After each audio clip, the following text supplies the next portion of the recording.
ఈ రోజు నుంచి కోపం తెచ్చుకోకూడదు, ఈ రోజు నుంచి గంటల తరబడి ఫోన్ చూడకూడదు, ఈ రోజు నుంచి అనవసరమైన ఆలోచనలు అస్సలు రానివ్వకూడదు. ఇలా మీకు మీరే ఎన్ని వందల సార్లు ప్రామిస్ చేసుకుని ఉంటారు. 2 రోజులు చాలా స్ట్రిక్ట్ గా ఉంటారు, కానీ 3 రోజు ఉదయం లేవగానే మళ్ళీ అదే బలహీనత, అదే చిరాకు, అదే తప్పు. ఆ వెంటనే లోపల మొదలయ్యేది ఒకటే తీవ్రమైన గిల్ట్ అన్నమాట. నాకు అసలు సెల్ఫ్ కంట్రోల్ లేదా, నేను ఎప్పటికీ మారలేనా అని మిమ్మల్ని మీరు తిట్టుకుంటూ కూర్చుంటారు. నిజమేంటో తెలుసా, సమస్య మీ సంకల్ప బలం తక్కువగా ఉండటంలో లేదు, మీరు పోరాడుతున్న పరిస్థితిలోనే అసలైన లోపం ఉంది. మన గొప్ప గురువు పరమహంస యోగానంద్ గారు ఒక అద్భుతమైన మాట చెప్పారు. మీరు చీకటిని కర్రతో కొట్టి తరిమెయ్యలేరు, అక్కడ కేవలం ఒక చిన్న దీపం వెలిగిస్తే చాలు, చీకటి దానంతటదే మాయమైపోతుంది. మనం చేస్తున్న అతిపెద్ద పొరపాటు ఏంటంటే మన మనసులోని బలహీనతని, కోపాన్ని, అలవాట్లని కేవలం పచ్చి మొండితనంతో బలవంతంగా అణచివేయాలని చూస్తున్నాం. అలా అణచివేయడానికి ప్రయత్నించిన ప్రతిసారి ఆ సమస్య మరింత బలంగా మన మీదకి దాడి చేస్తుంది. మీరు ఎంత గట్టిగా నేనిది ఆలోచించకూడదు అనుకుంటారో మీ మెదడు సరిగ్గా దాని గురించే ఎక్కువ ఆలోచిస్తుంది. ఎందుకంటే అణచివేత అనేది ఒక అంతర్గత యుద్ధం. మీరే సైనికుడు, మీరే శత్రువు అయినప్పుడు ఆ యుద్ధంలో ఎవరు గెలిచినా ఓడిపోయేది మాత్రం మీరే. మనసుని ఒక శత్రువులా చూసి దానిపై దాడి చేస్తూ బ్రతకడం వల్ల జీవితంలో శాంతి ఎలా దొరుకుతుంది? అందుకే మీతో మీరు చేసుకుంటున్న ఈ అనవసర యుద్ధాన్ని ముందు ఆపాలి. అసలు మనసు ఎందుకు ఇలా ప్రవర్తిస్తుందో, దాని వెనుక ఉన్న రహస్యం ఏంటో చాలా లోతుగా అర్థం చేసుకోవాలి. ఒకసారి ఆలోచించండి, మనం చిన్నప్పటి నుంచి సమాజం చెప్పిన మాటలు విని పెరిగాం. నువ్వు గట్టిగా అనుకుంటే ఏదైనా సాధించవచ్చు, సంకల్పం ఉంటే మనసుని బంధించవచ్చు. కానీ ప్రాక్టికల్ జీవితంలోకి వచ్చేసరికి ఆ మాటలు ఎందుకు పనిచేయడం లేదు? ఎందుకంటే మన మనస్సు బలవంతపు ఆకర్షణలకు ఎప్పుడూ లొంగదు. పరమహంస యోగానంద్ గారు తన బోధనలో తరచూ చెబుతుంటారు, మనిషి మనస్సు అనేది అలలతో నిండిన ఒక సముద్రం లాంటిది. ఆ అలలను గట్టిగా అణిచిపెట్టాలని చూస్తే నీళ్లు మరింత ఉవ్వెత్తున ఎగిసి పడతాయి తప్ప ప్రశాంతంగా మారవు. మీరు గమనించే ఉంటారు, డైటింగ్ చేయాలని బలంగా నిర్ణయించుకున్న రోజే పిజ్జా లేదా స్వీట్స్ గురించి ఆలోచనలు ఎక్కువగా వస్తాయి. ఫోన్ పక్కన పెట్టాలనుకున్న నిమిషంలోనే నోటిఫికేషన్స్ చూడాలనే తపన రెట్టింపవుతుంది. దీని వెనుకున్న మానసిక నిజాన్ని రెసిస్టెన్స్ పారాడాక్స్ అంటారు.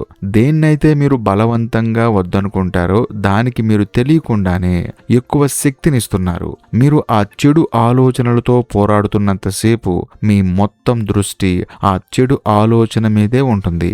దాంతో లోపల అశాంతి, ఒత్తిడి, నిస్సహాయత పెరుగుతాయి. చివరికి ఏమవుతుందంటే ఒకసారి ఆ బలహీనతకి లొంగిపోగానే మీ మీద మీకే అసహ్యం మొదలవుతుంది. నేను ఎందుకు పనికిరాను, నాకేది చేత కాదు అనే విష వలయంలో దిగిపోతారు. ఈ సెల్ఫ్ హేట్ మరియు అపరాధ భావమే మనిషిని మానసికంగా పూర్తిగా కృంగదీస్తాయి.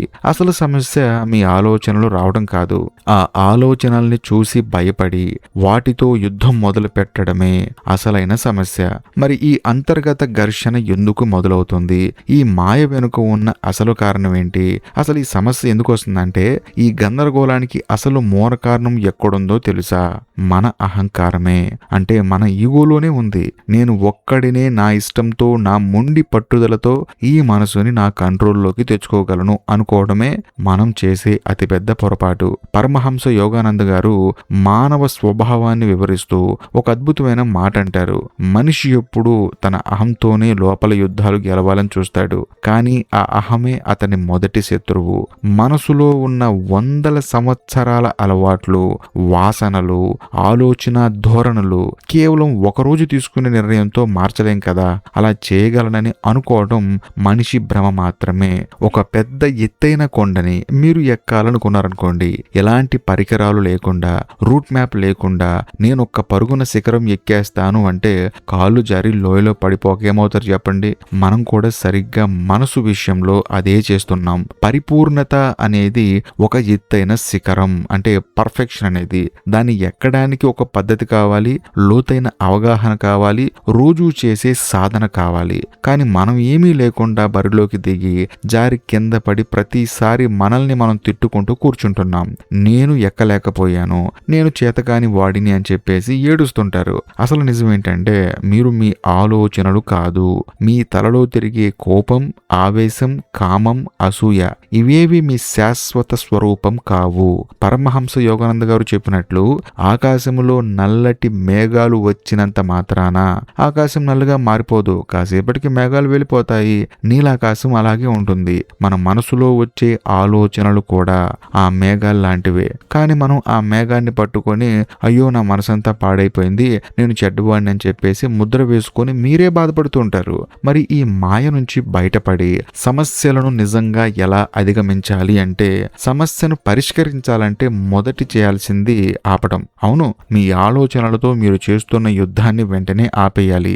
చెడు ఆలోచన వచ్చినా, కోపం వచ్చినా, ఫోన్ వైపు చెయ్యి వెళ్ళినా మిమ్మల్ని మీరు వెంటనే జడ్జ్ చేసుకోకండి. అయ్యో నేను మళ్ళీ తప్పు చేస్తున్నానని చెప్పేసి లోపల నిందించుకోవడం మానేయండి. పరమహంస యోగానంద గారు నేర్పిన ఒక గొప్ప రహస్యం ఏంటంటే సాక్షిభావం. అంటే ఆలోచనల్ని బలవంతంగా ఆపడానికి ప్రయత్నించకుండా నది ఒడ్డున కూర్చుని ప్రవహించే నీటిని చూస్తున్నట్లు కేవలం గమనించండి.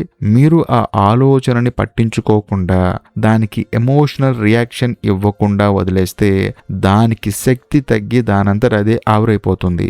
రెండవది విల్ పవర్. మీ మీద మాత్రమే ఆధారపడటం మానేసి మీ చుట్టూ ఉన్న వాతావరణాన్ని మార్చుకోండి. యోగానంద గారు పదే పదే ఒక మాట చెప్పారు, సంకల్ప బలం కంటే సాంగత్యం, వాతావరణం చాలా శక్తివంతమైనది.